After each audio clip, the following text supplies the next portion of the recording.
Three Dantians. Understanding the ancient Chinese concept of the three dantians in the body is not a simple task. Generally, the entire brain is considered to be the upper dantian. We know that the brain and the spinal cord are considered to be the central nervous system, in which the electrical conductivity is highest in our body. If we examine the brain's structure, we can see that it's segregated by membranes into separate portions. It is reasonable to assume that these materials are a tissue of low electrical conductivity.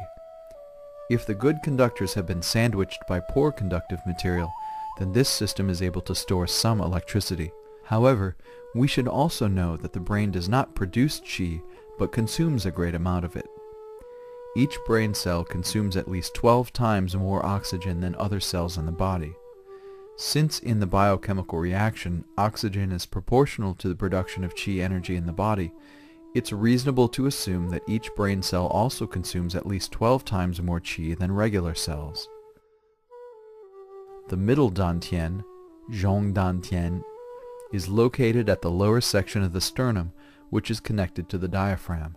We know that the diaphragm is a membranous muscular partition separating the abdominal and the thoracic cavities.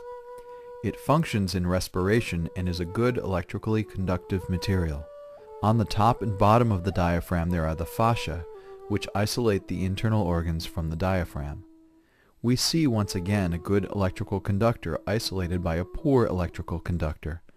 That means that it is capable of storing electricity, or qi. The front abdominal area is located on the path of the conception vessel, so that whenever qi is built up to a higher energy state through movement of the abdomen, it will circulate in the conception and governing vessels. Fat is a material which has been filtered by the liver and has a very high content of calories. Therefore, it can be converted into qi efficiently. If you look at the structure of the abdominal area, you will see that there are about 6 layers of muscle and fascia sandwiching each other in this area. In fact, what you actually see is a sandwich of muscles and fat accumulated in the fascia layers. When you move your abdomen up and down in abdominal breathing, you are actually using your mind to move the muscles, not the fat. Whenever there is a muscular contraction and relaxation, the fat slowly turns into bioelectricity. Fat and fascia are poor electrical conductors, while the muscles are relatively good electrical conductors. When these good and poor electrical materials are sandwiched together, they act like a battery. This is why, through up and down abdominal movements, the energy can be stored temporarily and warmth generated.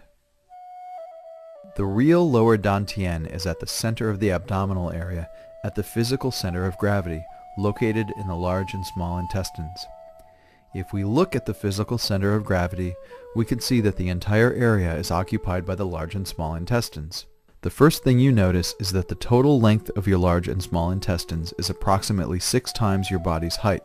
With such long electrically conductive tissues sandwiched between all of the mesenteries, water, and linings, which it's reasonable to believe are poor electrical conductive tissues, the intestines act like a huge battery in our body. From this, you can see that it makes sense both logically and scientifically that the center of gravity is the battery in our body. Modern science has recently reported that the human body has 2 brains. One brain is in the head, and the other is in the digestive system, known commonly as the enteric nervous system. Though these 2 brains are separated physically, through the connection of the spinal cord, which is highly electrically conductive tissue, they actually function as one. The upper brain is able to think and has memory. It is able to store data, utilizing electrochemical charges.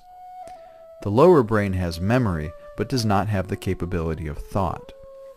This discovery offers confirmation of the ancient Chinese belief that the real lower dantian, or large and small intestines, is able to store qi, while the upper dantian, the brain, governs thinking and directs the qi.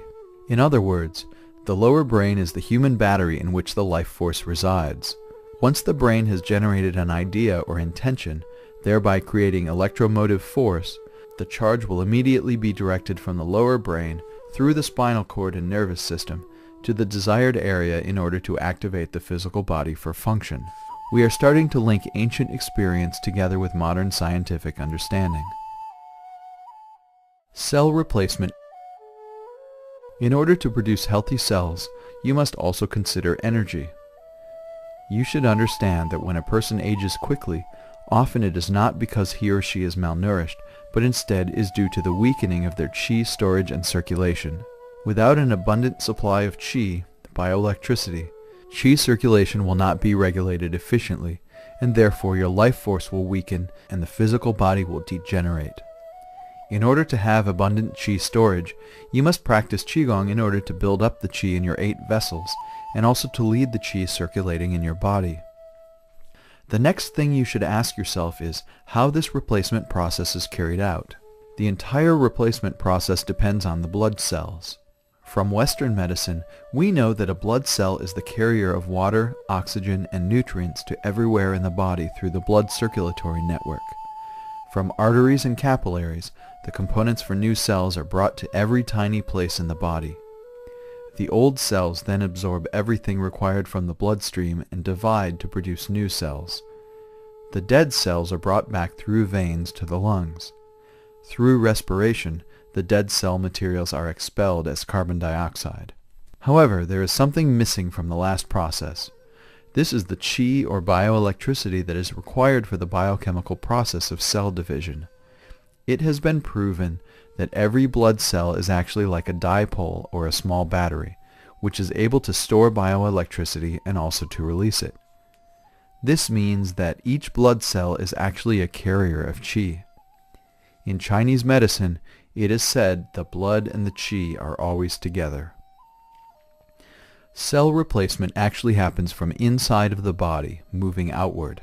If we are tense, the blood circulation will be more stagnant and cell replacement will be slower. Most cell replacement occurs in the night when we are at our most relaxed state during sleep. If we accept that blood cells are the carriers of everything which is required for cell replacement, then we must also consider the healthy condition of our blood cells. If you have good health and a sufficient quantity of blood cells, then the nutrients and qi can be carried to every part of the body efficiently. You will be healthy.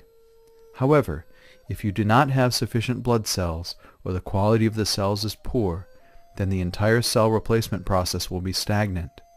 Naturally, you will degenerate swiftly. According to modern medical science, blood cells also have a lifespan. When the old ones die, new ones must be produced from the bone marrow. Bone marrow is the major blood factory. After a person reaches 30, the marrow near the ends of the bone cavity turns yellow. This indicates that fat has accumulated there. It also means that red blood cells are no longer being produced in the yellowed area. Chinese Qigong practitioners believe that the degeneration of the bone marrow is due to insufficient qi supply. Bone marrow washing Qigong was developed for this reason. From experience, we know that through bone marrow washing Qigong practice, health can be improved and life can be extended significantly. If you are interested in this subject, please read Qigong, The Secret of Youth, published by YMAA.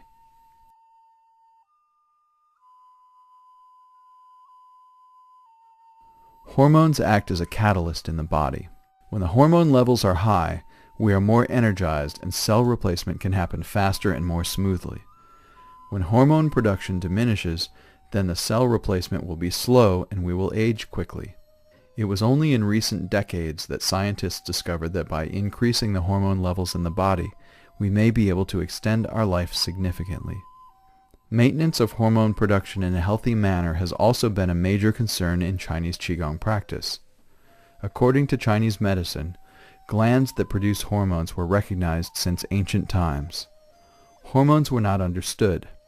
However, through thousands of years of practice and experience, the ancients understood that the essence of life is stored in the kidneys.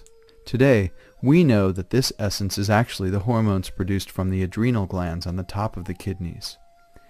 The ancient Chinese also believed that through stimulation of the testicles and ovaries, the life force could be increased. Testicles and ovaries are considered external kidneys in Chinese Qigong and medical societies. In addition, from still meditation practice, they learned how to lead the qi to the brain and raise up the spirit of vitality. It has also been found that through practice, bioelectricity can be led to the pituitary